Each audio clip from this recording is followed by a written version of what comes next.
Let's start with the commercial banking. Commercial banking includes three types of state bank regulations, which are risk management, corporate governance, and operations. Starting with the risk management. Risk management is the first point is the risk management is limit of exposure to a single person or group.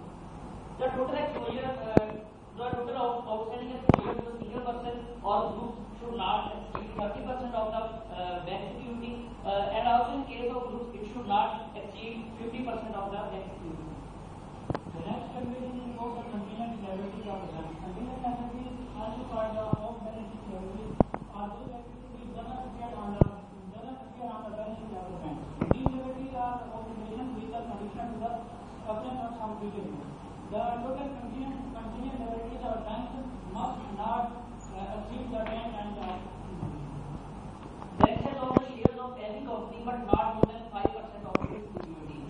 And also its total investment in shares should not exceed the 20% of the bank. By granting credit to the private company, the bank must obtain the personal guarantee from the director of the company. In this case, the bank may also consider the personal credit rating and financial strength of the director of the private company. No dividend will be paid by the banks until they will meet the minimum capital requirement as laid down by the State Bank of Pakistan, and also all the requirements as laid down by the Banking Companies Ordinance 1962 for the payment of the dividend.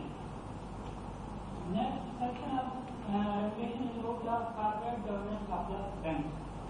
The bank may not enter into any contract of leasing, renting, or sale purchase of any kind with any of its directors, officers, or employees, or any other person who holds individually or together with his family members 5% or more of the equity of that. The total contribution for the charitable purpose should not exceed the amount as approved by the board of the directors. Also, if a bank donates more than 1 lakh to any person, then the name of such donee should also be disclosed in the financial statement. And also, if any director is invested in that only, then the name of such director should also be disclosed in that financial statement. Further, in order to protect the interest of the prospective investor and depositor, it is obligatory for the bank to get its credit rated through a credit rating agency approved by the State Bank of Pakistan. The credit rating must be conducted every year within the 6 months of the close of the financial year, and the report must be made public within 7 days of its issuance. Now coming towards the operations. As far as the operations are concerned, the total at least 80% of the total assets of the bank must be maintained within Pakistan. These assets are those which are related against the time and demand liabilities as specified in the Form S of the Banking Companies Rules 1963. Banks should not take any measures or practices to artificially show their financial statement different than the original. State Bank of Pakistan also regulates the microfinance banks.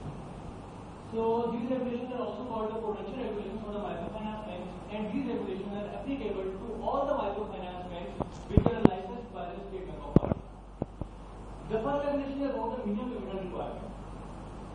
The microfinance bank should maintain a minimum paid-up capital of ₹300 billion if it is licensed to operate in a district, ₹400 billion if it is licensed to operate in a region, ₹500 billion if it is licensed to operate in a province, and ₹1 billion if it is licensed to operate at national level. The next regulation is about exposure against contingent liabilities. The contingent liabilities of microfinance banks should not exceed 3 times, in the first 3 years of their operation, should not exceed 3 times of their equity, and further on they should not exceed 5 times of their equity. Other elements are the maintenance of cash reserve and the maintenance of liquidity. The microfinance banks should maintain the cash reserve, minimum cash reserve of 5% of their deposits, including the time deposit as well as the demand deposits of the time period less than 1 year. So, with the statement in current account with the State Bank of Pakistan, for time deposits of 1 year and more, cash reserve is not required. Similarly, the statutory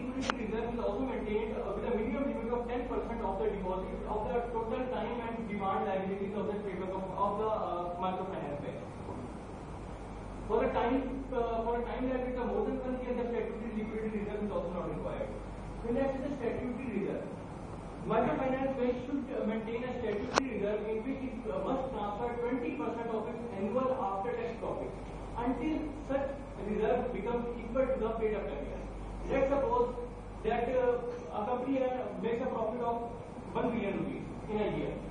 Then the 20%, that is 20 million, must be transferred to the statutory fund until this fund becomes equal to the paid-up capital of the company. And after this becomes equal to the paid-up capital, the company must transfer 5% of the annual profits to that fund. The next is regulation about a depositors protection fund. The microfinance bank should maintain a depositor protection fund to which it transfers 5% of its annual after-tax profit for the protection of the depositors. The next is about the maximum loan size. There are two types of loans, namely housing loans and general loans, which are not for the housing purpose. In case of housing loan, the maximum loan size should be up to 5 lakh rupees to a single borrower whose household annual income is up to 6 lakh. Moreover, 60% of the house loan portfolio of the microfinance bank should be within the loan limit of rupees 2,50,000 or less. In case of general loans, this limit can extend up to 1,50,000 for a household whose annual income is up to 3 lakh rupees. Next is the regulation about the place of business.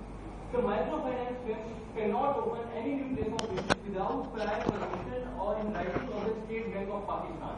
And the permission is granted by the State Bank of Pakistan in accordance with the microfinance bank branch licensing policy. Last regulation is about the audit and submission of accounts. The microfinance bank should audit their accounts by the chartered accountant in accordance with the section 16 of the Microfinance Bank Institution Ordinance 2001 and must submit 3 copies of these audited statements as well as the auditor report to the State Bank of Pakistan within 3 months of the end of the financial year. The State Bank may extend the time period up to 1 year.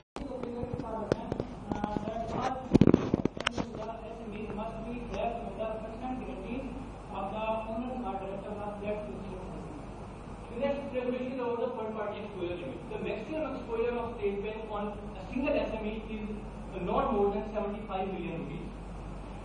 And the total facility availed, including the leased, total facility availed by a single SME, including the leased financing by all the financial institutions, should not be more than 150 million rupees.